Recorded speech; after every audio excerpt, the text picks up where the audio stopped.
Hello, this is Rama और आज हम जानेंगे कि फॉर्मल लेटर को कैसे लिखा जाता है यदि आप 5 में से 5 स्कोर करना चाहते हैं तो।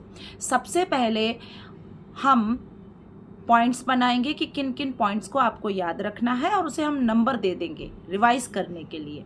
जब हम उसको लिखते हैं तब हमको नंबर नहीं डालने हैं। पहले नंबर पे आता है एड्रेस, हमारा एड्रेस। तो हमारे एड्रेस में हम हमेशा लिखते हैं परीक्षा भवन जामनगर। उसके बाद हम डेट लिखते हैं। डेट को आपको लिखना है दिनांक, और जिस मंथ की डेट पर आपका एग्ज़ाम है वो डेट, मंथ को आपको वर्ड्स में लिखना है और ईयर को आपको नंबर में लिखना है 2025। सपोज़ आपका एग्ज़ाम 10 अप्रैल को है तो 10 अप्रैल 2025। उसके बाद आप जिसको भी पत्र लिख रहे हैं उसका एड्रेस आएगा, तो उसमें जो रहता है आपको लंबा चौड़ा एड्रेस नहीं लिखना है।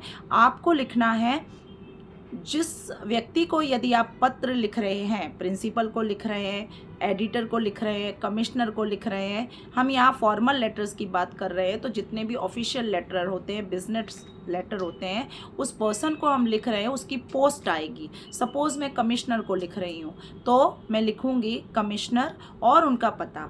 अगर मैं प्रिंसिपल को लिख रही हूँ तो प्रधानाचार्य, नंद विद्या निकेतन, जामनगर, गुजरात। इतना ही आपको लिखना है। फिर एक लाइन छोड़ देनी है। फिर सब्जेक्ट लिखना है, विषय, आप पत्र क्यों लिख रहे हैं। ठीक है, यदि आप सर्टिफिकेट मंगाना चाहते हैं, आप कोई सजेशन देना चाहते हैं, या आपने लीव एप्लीकेशन के लिए अप्लाई कर रहे हो पत्र के द्वारा, तो वो यहाँ पर आएगा।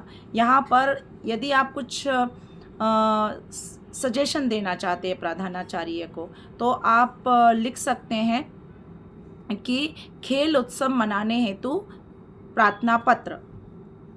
ठीक है, और उसके बाद यदि आप छुट्टी के लिए लेटर लिख रहे हैं तो 5 दिन के अवकाश हेतु प्रार्थना पत्र।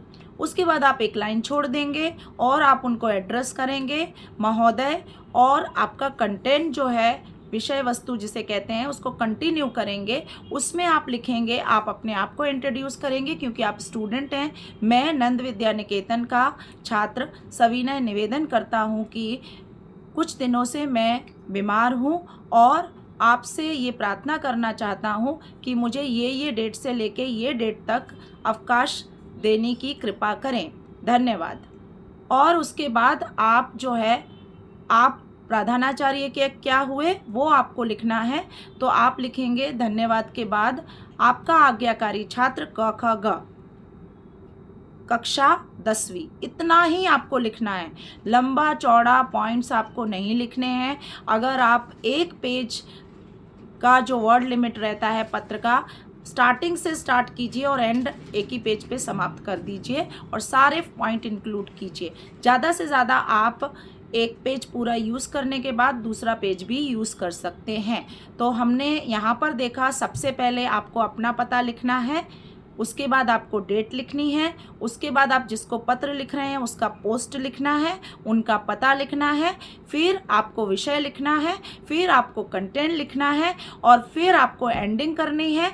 आप जिसको भी पत्र लिख रहे हैं आप उनके क्या हैं, आप उनके अगर स्टूडेंट हैं तो आप स्टूडेंट लिखेंगे, आपका आज्ञाकारी छात्र, और काखागा लिखेंगे, कक्षा कौन सी है, 10वीं। इतना लिखने के बाद आपको समाप्त कर देना है पत्र। आप पत्र फॉर्मल है तो औपचारिक भाषा होगी, लैंग्वेज भी आपकी फॉर्मल ही रहेगी। ठीक है, आशा करती हूँ आपको ये सब चीज़ें पसंद आई होंगी और आपके काम की होंगी। यदि आप इनको इम्प्लीमेंट करते हैं तो आप बहुत अच्छे तरीके से पत्र को लिख सकते हैं। Thank you so much.